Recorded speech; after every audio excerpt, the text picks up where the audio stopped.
ये कहानी है एक बूढ़े माँ बाप की। उनका एक ही बेटा था। बेटे का सपना था कि उसे एक बड़ी यूनिवर्सिटी में पढ़ना है।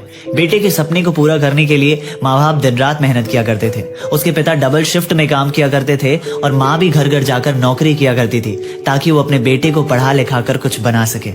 कुछ दिन के बाद जब पैसे इकट्ठे हो गए तो उसके माँ बाप अपने बेटे को एडमिशन दिलाने के लिए यूनिवर्सिटी ले गए।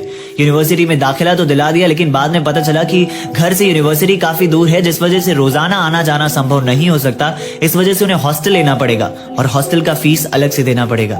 ये सुनकर माँ बाप निराश हो गए क्योंकि हॉस्टल के लिए पैसे उनके पास नहीं बचे थे। तभी माँ ने अचानक से कहा कि आप मेरे बेटे का दाखिला कर लीजिए, मैं आपके हॉस्टल की फीस भी भर दूंगी।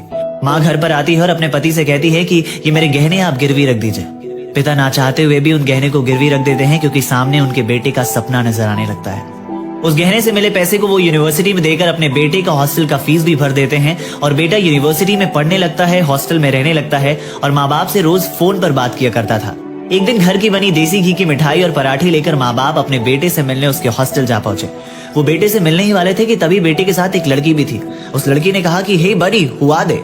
लड़के ने अपने बूढ़े माँ बाप के पोशाक को देखते हुए थोड़ी शर्मिंदगी महसूस की और उसने भी अंग्रेजी में जवाब दिया और उसने कहा कि they are servant from my village, ये मेरे गांव के नौकर हैं। ये सुनकर माँ बाप की आंखों में खुशी के आंसू आ गए। जानते हो क्यों? क्योंकि उनका बेटा अंग्रेजी बोलने लगा था। अर्थात आजकल की ऐसी शिक्षा और ऐसी ज्ञान का क्या मतलब जो अपने माँ बाप की कदर करना भूल जाए। आज कदर कर लो अपने बूढ़े माँ बाप की, उन्हें नजरअंदाज मत करो। याद रखना, जिस दिन वो तुम्हारे जिंदगी से चले जाएंगे उस दिन मखमल के तकिए पर भी नींद नहीं आएगी। वो कहते हैं ना कि फूल कभी दोबारा नहीं खिलते, जंग कभी दोबारा नहीं मिलते तो लोग हजार हैं जिंदगी में, मगर हजार गलतियां माफ करने वाले माँ बाप दोबारा नहीं मिलते।